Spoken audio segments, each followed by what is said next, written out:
बिस्मिल्लाहिर्रहमानिर्रहीम, अस्सलाम वालेकुम। खेलों की खबरों पर तबसरों और तजियों सजे स्कोर के एक और प्रोग्राम के साथ सैयद याह्या हुसैनी आपकी खिदमत में हाजिर है। साउथहैम्पटन में खेला गया दूसरा टेस्ट मैच बारिश से मुतासर रहा और 5 दिनों में सिर्फ 134 ओवर का खेल हो सका। पाकिस्तान की इस टेस्ट मैच में सिर्फ पहली ही इनिंग मुकम्मल हुई और पहले और दूसरे रोज़ भी बारिश के बायस ये मैच मुतासर रहा, जबकि तीसरे दिन एक गेंद भी ना फेंकी जा सकी और चौथे रोज़ भी बारिश के बायस सिर्फ 10.2 ओवर्स का ही खेल मुमकिन हो सका था। टेस्ट मैच के 5वें रोज़ भी खेल बारिश के बायस ताख़ीर से शुरू हुआ और 38 ओवर्स ही मुमकिन हो सके। 5वें रोज़ इंग्लैंड ने 1 विकेट के नुकसान पर 7 रन से इनिंग शुरू की और खेल के अख्ताम तक 4 विकेट के नुकसान पर 110 रन बनाए। पाकिस्तान की जानिब से मोहम्मद अब्बास ने 2, शाहीन शाह आफरीदी और यासिर शाह ने एक खिलाड़ी को आउट किया और टेस्ट मैच ड्रॉ हो गया। इसी के साथ पाकिस्तान का इंग्लैंड में टेस्ट सीरीज जीतने का 24 साल पुराना ख्वाब भी अधूरा रह गया। दूसरे टेस्ट मैच में कौमी टीम की बैटिंग नाकाम होने के बाद विकेटकीपर मोहम्मद रिजवान ने 72 रन की शानदार इनिंग खेली। 72 रन की इनिंग्स और विकेटों के पीछे एक कैच लेने पर मोहम्मद रिजवान को मैच का बेहतरीन खिलाड़ी करार दिया गया। पाकिस्तान और इंग्लैंड के दरमियान दूसरा टेस्ट कई मरतबा ख़राब रोशनी की वजह से रोका गया। साउथहैम्पटन टेस्ट मुतासर होने पर उठने वाली आवाज़ों की गूंज आलमी बॉडी के ऐवानों तक जा पहुंची है। एक बरतानवी अखबार के मुताबिक आईसीसी ने इस मामले का नोटिस ले लिया है। अनिल कुंबले की सरबराही में होने वाले क्रिकेट कमेटी के आइंदा इजलास में ख़राब रोशनी के हवाले से कवायद पर नजर सानी की जाएगी। उधर दूसरी तरफ पाकिस्तान क्रिकेट टीम के फास्ट बॉलिंग कोच और फॉर्मर टेस्ट कैप्टन वकार यूनुस से जब ये सवाल किया गया कि ख़राब रोशनी की वजह से दूसरा टेस्ट मैच बहुत ज़्यादा मुतासर हुआ और इस टेस्ट के बाद ख़राब रोशनी के मसले का हल निकालने के लिए तजावीज़ भी दी जा रही हैं, तो इंटरनेशनल क्रिकेट काउंसिल को इस मसले का हल किस तरह निकालना चाहिए, इस तरह की सूरत हाल में पिंक बॉल के इस्तेमाल को आप क्या दुरुस्त समझते हैं। जिस पर वकार यूनुस ने कहा कि टेस्ट क्रिकेट सालों से हो रही है, पिंक बॉल की तजवीज़ दी गई है, लेकिन इंग्लैंड में पिंक बॉल का एक टेस्ट मैच हुआ। उन्होंने मज़ीद क्या कहा, आइए वो आपको दिखाते हैं। टेस्ट मैच क्रिकेट सालों साल से हो रही है और इंग्लैंड में एक ही टेस्ट मैच हुआ है जो पिंक बॉल से हुआ है अभी तक। अभी भी ये ट्रायल बेसिस पे ही है। World wide pink cricket is still on a trial basis के किसी को कोई इश्यूज या प्रॉब्लम ना हो and it can of course make the revenue also and of course entertain people after work and stuff. तो अभी तक जितने टेस्ट मैच हुए हैं उन्होंने एडवोकेट तो किया है कि पिंक बॉल क्रिकेट खेली जा सकती है। ऑस्ट्रेलिया में हम लोग भी 2 दफ़ा खेल चुके हैं, यूएई में खेले हैं। इंग्लैंड कंडीशंस में अभी तक सिर्फ एक टेस्ट मैच हुआ है जो कि people have scored heavily in that game also. 500 से प्लस रन हुए हैं, विकेट्स भी ली गई हैं, सीमर्स ने अच्छी बॉलिंग की है। मेरे ख्याल में इस पर देखना ये पड़ेगा जो कि इम्पोर्टेंट है कि वो क्रिकेट बॉल कौन सा लगाया जाता है। If it's a overcast condition with the lights on, it might do bit too much, जो कि हमने ऑस्ट्रेलिया में भी एट टाइम्स देखा है कि जब वो लाइट्स ऑन होती हैं इवनिंग में तो काफ़ी वो मूव अराउंड होता है, तो स्ट्रेटजीज चेंज होती हैं, टैक्टिक्स चेंज होते हैं टीमों के, और ऑफ कोर्स टॉस बड़ा इम्पोर्टेंट हो जाता है। तो बहुत सारी चीज़ें हैं इसमें क्रिकेटर्स को देखने वाली। वकार यूनुस ने जब तीसरे टेस्ट मैच में मैच के हवाले से टीम के पर गुफ्तगू की तो उनसे वीडियो लिंक पर यह सवाल किया गया कि पाकिस्तान क्रिकेट टीम क्या इस तीसरे टेस्ट मैच में किसी तब्दीली के साथ मैदान में उतर सकती है, क्या पाकिस्तान टीम में कोई तब्दीली की जा सकती है। तो वकार यूनुस ने क्या कहा? मैं इस सवाल का एक तो जवाब मैं नहीं दे सकता और अभी ये टेस्ट मैच ख़त्म हुआ है, तो आई थिंक इसके बाद 3 दिन ऑफ हैं और फिर क्योंकि यहाँ का इंग्लैंड का वेदर का कोई एतबार नहीं है, ये किसी वक्त भी तब्दील हो सकता है, तो ज़रूर इसको मद्देनज़र रखा जाएगा। आई गेस मिसबा की बिल्कुल ख्याल में नज़र में है कि ये वेदर अगर ख़राब होगा तो किस किस्म की कौन सी टीम खिलानी है या क्या चेंजेस करने हैं, इस पर अभी तक कोई गौर नहीं किया गया अभी तक। पाकिस्तान क्रिकेट टीम के बॉलिंग कोच वकार यूनुस बात कर रहे थे। अब कुछ बात कर लेते हैं पाकिस्तान की इब्तदाई 2 टेस्ट मैचों में बॉलिंग की कारकर्दगी पर। इंग्लैंड के ख़िलाफ़ पहले 2 टेस्ट मैचों में पाकिस्तान जिन 3 फास्ट बॉलर के साथ मैदान में उतरा उसमें मोहम्मद अब्बास, शाहीन शाह आफरीदी और नसीम शाह थे। इंग्लैंड के खिलाफ टेस्ट सीरीज़ में कौमी टीम की फास्ट बॉलिंग नौजवान बॉलर्स पर ज़्यादा इन्हिसार कर रही, लेकिन अब तक शाहीन शाह अफरीदी और नसीम शाह कोई खातिर खा कारकर्दगी पेश करने में कामयाब हुए नहीं हैं। शाहीन शाह अफरीदी ने अब तक 3 इनिंग्स में 43.1 ओवर्स किए। शाहीन शाह अफरीदी ने 3 इनिंग्स में 3 विकेटें हासिल की। नसीम शाह ने 3 इनिंग में 34 ओवर किए। नसीम शाह ने 3 इनिंग्स में इंग्लैंड के 2 खिलाड़ियों को पवेलियन की राह दिखाई। मोहम्मद अब्बास ने अब तक 2 टेस्ट मैचों में 5 शिकार किए, जबकि यासिर शाह 9 विकेट लेने में कामयाब रहे।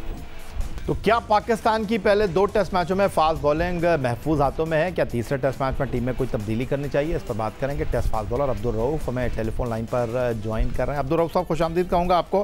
क्या कहेंगे आप शाहीन शाह अफरीदी, मोहम्मद अब्बास और नसीम शाह की कारकर्दगी पर? आपको लगता है कि साउथहैम्पटन में ही तीसरा टेस्ट मैच है एजिस बाउल पर, क्या इसी कॉम्बिनेशन के साथ आपको मैदान में उतरना चाहिए या आपको लगता है कि किसी और को मौका देना चाहिए? देखिए, मेरा ख्याल है कि अभी तक जो यंगस्टर्स हैं उन पर अप्लाई किया पाकिस्तान क्रिकेट बोर्ड ने, और इन पर ही आगे अप्लाई करना चाहिए, क्योंकि पाकिस्तान क्रिकेट बोर्ड ने, आपने देखा होगा कि जितने भी फास्ट बॉलर साथ प्रैक्टिस के लिए भेजे थे वो ज़्यादातर अपना प्राइम टाइम गुजार चुके हैं। उनमें से कोई भी ऐसा फास्ट बॉलर नहीं है जो टेस्ट क्रिकेट में जो पिछले 4 साल से जिसने पाकिस्तान को रिप्रेजेंट किया हो। तो मेरा ख्याल है कि ये जो 3 यंगस्टर्स हैं, जिसमें अब्बास है, शाहीन अफरीदी है या नसीम शाह है, इनको ही दोबारा तीसरे टेस्ट में भी एक्सपीरियंस देना चाहिए। और थोड़ा सा एक चीज जो हमारी पाकिस्तान क्रिकेट बोर्ड की कोचिंग स्टाफ या मैनेजमेंट गलती कर रहा है वो ये है कि हमने बहुत ज्यादा सुपरस्टार्स पाकिस्तान टीम के साथ रखे हुए हैं कोचिंग पैनल में, और क्रिकेट एक ऐसा गेम है कि जिसमें कोच का इतना ज्यादा अमल दखल नहीं होता, क्योंकि ग्राउंड के अंदर जो आप स्ट्रेटजी बनाते हैं उसको ज्यादा बेहतर तरीके से जो बॉलर्स या बैट्समैन उसको समझ सकते हैं। तो मेरा ख्याल है कि थोड़ा सा इनको जो अब्बास है, जो सीनियर पार्टनर थे, उन पर ट्रस्ट करना चाहिए था और उनको एक ऐसी जिम्मेदारी देनी चाहिए थी कि वो जो यंगस्टर्स हैं उनको भी वो अच्छे तरीके से ग्राउंड के अंदर गाइड कर सकते, तो ये पाकिस्तान के लिए ज्यादा बेहतर होता। मगर हुआ ये कि अब्बास की आपने ना कि प्रेस कॉन्फ्रेंस देखी होगी, ना कि उसकी मीडिया के साथ टॉक देखी होगी, और ना ही कोई उसको कोई एक्स्ट्रा इन्होंने जिम्मेदारी दी। और बुखारी बाहर से आके तमाम बॉलर्स को गाइड नहीं कर सकते, क्योंकि जो ग्राउंड के अंदर बॉलर सीनियर पार्टनर होगा वही अच्छे तरीके से, बेहतर तरीके से गाइड कर सकता है। बहुत शुक्रिया आपका। अब्दुल रऊफ साहब हमारे साथ टेलीफोन लाइन पर मौजूद थे और अपनी राय का इजहार कर रहे थे। और कुछ दिन पहले हमारे प्रोग्राम में test fast bowler Aqib Javed ने भी कुछ इसी अंदाज में गुफ्तगू की थी कि वक़ार यूनुस को अगर पाकिस्तान की बॉलिंग लाइनअप के साथ काम करना है तो उनको मुस्तकिल बुनियादों पर पाकिस्तान में रहना होगा। उन्होंने कहा क्या था वो आपको दिखाते हैं। मौजूदा फास्ट बॉलिंग के साथ वक़ार यूनुस के किरदार को आप किस तरह देख रहे हैं? पिछले 10 साल से वो पाकिस्तान क्रिकेट में बॉलिंग कोच की हैसियत से, हेड कोच की हैसियत से मौजूद रहे हैं, लेकिन क्या वो ये कहकर अपने आप को बरी ज़िम्मा कर सकते हैं कि इन बॉलर्स को वक्त देना चाहिए? देखिए याया, बात सिर्फ इतनी है कि आप टीम के साथ अगर काम करते हो या आप क्रिकेट बोर्ड के साथ काम करते हो तो असल में आपका मकसद क्या है? ये पार्ट टाइम कोचेस, कभी आप कोचिंग शुरू कर देते हैं, फिर आप कमेंट्री में चले जाते हैं। ऑस्ट्रेलिया में वक़ार जो है वो रहते हैं, वो ऐसे ही है जैसे एक फॉरेन कोचेस की तरह काम करते हैं, क्योंकि असल में काम तो वो होता है कि आप पाकिस्तान में 365 डेज आप रहते हो। सीरीज से पहले, सीरीज के बाद जो 2, 3, 4, 6 महीने होते हैं बॉलर्स के साथ, उनके साथ काम करें, जाएं, ढूंढें बॉलर, लाएं, उनको ट्रेन करें, तो फिर तो एक कंट्रीब्यूशन जो है ना वो इंसान की होती है। यही छोटा सा ब्रेक लेंगे, ब्रेक से वापस लौटेंगे तो कुछ बात करेंगे आईसीसी टेस्ट चैंपियनशिप के पॉइंट्स टेबल पर।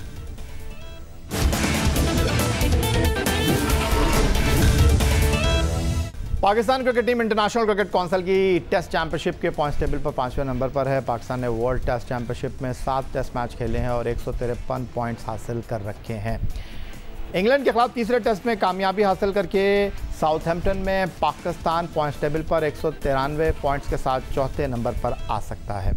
इंग्लैंड अगर एजिस बाउल साउथहैम्पटन पर तीसरा टेस्ट जीत गया तो उसके पॉइंट्स की तादाद 309 हो जाए। एक निगाह डाले थे इंटरनेशनल क्रिकेट काउंसिल की आईसीसी टेस्ट चैंपियनशिप के पॉइंट्स टेबल पर, जहां इस वक्त भारत की क्रिकेट टीम हमें पहले नंबर पर दिखाई दे रही है। 9 टेस्ट मैचों में 7 कामयाबियों के साथ 380 पॉइंट है। दूसरे नंबर पर ऑस्ट्रेलिया, 10 टेस्ट मैच, 7 कामयाबी और 296 पॉइंट्स। तीसरे नंबर पर इंग्लैंड की टीम है जिसने 14 टेस्ट मैच में 8 जीते, 4 हारे, 279 पॉइंट।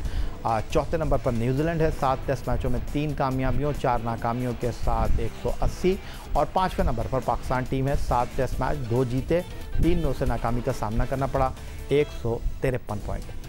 पाकिस्तान क्रिकेट बोर्ड ने टेस्ट क्रिकेटर उमर अकमल की वो सज़ा जो 36 महीने से 18 महीने हुई आज़ाद एडजुडिकेटर को फैसला करने के बाद इस फैसले को बाकायदा चैलेंज करने का फ़ैसला किया है। खेलों की सालिसी अदालत में पाकिस्तान क्रिकेट बोर्ड ने इस हवाले से जाने का फ़ैसला कर लिया है। उमर अकमल केस है क्या? उमर अकमल केस में कब क्या हुआ, पहले इस पर एक निगाह डाल लेते हैं। 20 फरवरी 2020 को पाकिस्तान सुपर लीग सीज़न 5 के इफ्तिताही रोज़ पीसीबी ने उमर अकमल को मुअत्तल कर दिया था। उमर अकमल को एंटी करप्शन कोर्ट की दोषियों की खिलाफ वर्जी पर मुअत्तल किया गया था। पाकिस्तान क्रिकेट बोर्ड के मुताबिक उमर अकमल ने नामालूम अफराद की जानिब से पेशकशों के बारे में बर वक्त बोर्ड को आगाह न किया था। 31 मार्च को उमर अकमल ने पाकिस्तान क्रिकेट बोर्ड की जानिब से जारी नोटिस पर जवाब दाखिल किया। 9 अप्रैल को पाकिस्तान क्रिकेट बोर्ड ने उमर अकमल का केस डिसिप्लिनरी कमेटी को दिया और 27 अप्रैल को जस्टिस रिटायर्ड फजल मीरा चौहान की सरबराही में डिसिप्लिनरी कमेटी ने केस की समाअत के दौरान 27 अप्रैल को उमर अकमल पर हर तरह की क्रिकेट खेलने के लिए 3 साल यानी 36 माह की पाबंदी आयद कर दी। उमर अकमल को आर्टिकल 2.4.4 की 2 बार खिलाफ वर्जी पर पाबंदी का सामना करना पड़ा था। उमर अकमल को इस पाबंदी के हवाले से 19 मई को पाकिस्तान क्रिकेट बोर्ड के लिए एक और अपील करने का मौका मिला जो उन्होंने की।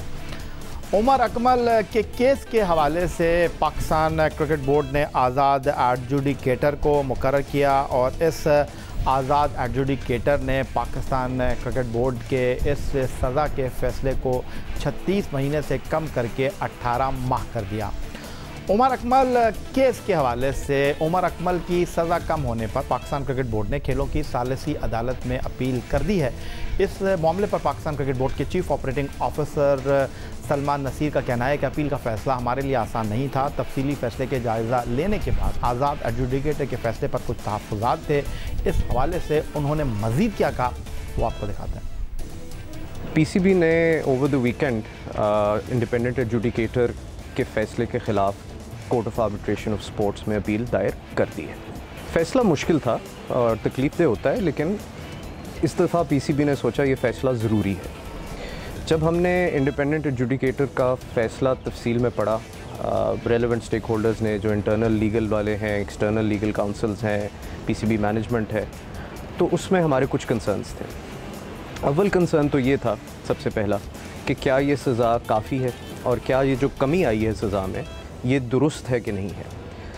तो जो हमारे एंटी करप्शन के रूल्स हैं उसमें अगर आप देखें तो उसके अंदर मिटिगेटिंग फैक्टर्स जो हैं वो लेड डाउन है कि कौन सी चीज़ें होंगी तो आपको सज़ा कम कर देनी चाहिए। जब हमने एडजुडिकेटर का फ़ैसला पढ़ा तो उसमें इस तरह के हमने फाइंडिंग्स देखी कि जज साहब ने कहा कि the case against Umar is proven to the hilt. उसमें उन्होंने कहा कि the statements of the cricketer are self-contradictory and therefore not creditworthy। लेकिन जब सज़ा का मामला आया तो उन्होंने कहा कि मैं compassionate grounds लेता हूँ और because of those compassionate grounds मैं सज़ा आदी कर देता हूँ। तो पहला कंसर्न ये था कि क्या कोड के अंदर ये गुंजाइश है कि compassionate grounds की वजह से सज़ा आदी कर दी जाए। और दूसरा मामला जो कंसर्न था हमारे लिए वो ये था कि ये 2 इंडिपेंडेंट इंसिडेंट्स हैं, 2 फ़र्क चार्जेस थे जो पीसीबी ने लगाए थे for violations of the anti corruption code. इनकी दोनों सज़ाएं क्या इकट्ठी रन करनी चाहिए या क्यूमुलेटिवली रन करनी चाहिए। इंडिपेंडेंट एडजुडिकेटर साहब का फ़ैसला ये था कि ये इकट्ठी रन करनी चाहिए, डेढ़ साल की जो उन्होंने डिसीजन दिया सज़ाएं। हमारे कोड में हमारा व्यू ये था कि ये क्यूमुलेटिवली रन करनी चाहिए क्योंकि ये 2 सेपरेट इंसिडेंट्स हैं और 2 सेपरेट चार्जेस हैं। ये थे जनाब पाकिस्तान क्रिकेट बोर्ड के chief operating officer Salman Naseer जो कि नए आइन के मुताबिक पाकिस्तान क्रिकेट बोर्ड के नए चीफ ऑपरेटिंग ऑफिसर बने हैं। इस बारे में गुफ्तगू करने के लिए हमें टेलीफोन लाइन पर ज्वाइन कर रहे हैं कौमी असम्बली के रुकन और कौमी असम्बली कायमा कमेटी बराए खेल के रुकन इकबाल मोहम्मद अली साहब जो पाकिस्तान में क्रिकेट के हवाले से एक आवाज़ हैं। करप्शन क्रिकेट के हवाले से बहुत बात करते हैं और पाकिस्तान सुपर लीग सीज़न 5 के दरमियान जो लाइव स्ट्रीमिंग जुए का मामला था उस पर इकबाल मोहम्मद अली साहब ने खासी गुफ्तगू की। इकबाल मोहम्मद अली साहब, खुशामदीद कहना चाहूँगा आपको। और आपने तो कौमी असम्बली में जो है इस हवाले से एक बाकायदा दस्तावेज़ पेश करने का फ़ैसला किया और ग़ालिबन आप पेश भी कर चुके हैं, लेकिन दूसरी तरफ पाकिस्तान क्रिकेट बोर्ड ने भी एक इस हवाले से जो है वो दस्तावेज़ जमा कराई है। मैं लेकिन इस मामले पर बात करने के बजाय आपसे उमर अकमल के केस पर बात करूँगा। पाकिस्तान क्रिकेट बोर्ड ने 36 महीने की पहले उनको सज़ा सुनाई, फिर उन्होंने आज़ाद एडजुडिकेटर जो कि पाकिस्तान क्रिकेट बोर्ड का ही मुकर्रर करदा था और उसके सामने इस अपील को चैलेंज किया और उन्होंने 36 महीने की सज़ा को 18 महीने कर दिया। अब पाकिस्तान क्रिकेट बोर्ड ने खेलों की सालिसी अदालत में जाने का फ़ैसला किया है। आप इसको किस तरह देख रहे हैं? देखिए, मैं ये समझता हूँ कि अगर उमर अकमल की सजा हो गई थी, इससे पहले भी लोगों को सजा हुई है, उसमें क्यों नहीं गए आज तक ये कि क्या कहते हैं कि आर्बिट्रेशन के अंदर। और सबसे बड़ी चीज ये लाइव स्ट्रीमिंग के ऊपर जब हम 2 मैचेस PSL के हुए थे, उस पर हमने ये किया था कि तमाम मैचेस जो है ये इस पे बैटिंग हो रही है। और उस वक्त एहसान मानी साहब ने ये कहा था कि हमें इल्म नहीं है, मगर बाद में उन्होंने कहा कि उन्होंने हमसे माफी मांग ली है इसके ऊपर। अगर इस तरीके से होगा तो अगर आप लाइव स्ट्रीमिंग के ऊपर जब जाते हैं अगर आर्बिट्रेशन के अंदर, तो इंटरनेशनल आर्बिट्रेशन में जाके ये कहते कि जी हमारे साथ इन्होंने वायदा ये किया था जिसके सारी चीजें उसकी खिलाफ वर्जी की है, और उसके ऊपर इन्होंने ये कहा कि अगर हम आर्बिट्रेशन में जाते तो मैंने यही कहा था कि आप सू करें इसके ऊपर जाके, हमें इतनी वो नहीं होगी, इससे ज्यादा हमारे जो है ना वहाँ पे लॉयर और इसके ऊपर जो है ना वहाँ हमारे पास जो है ना इसमें लॉस होगा।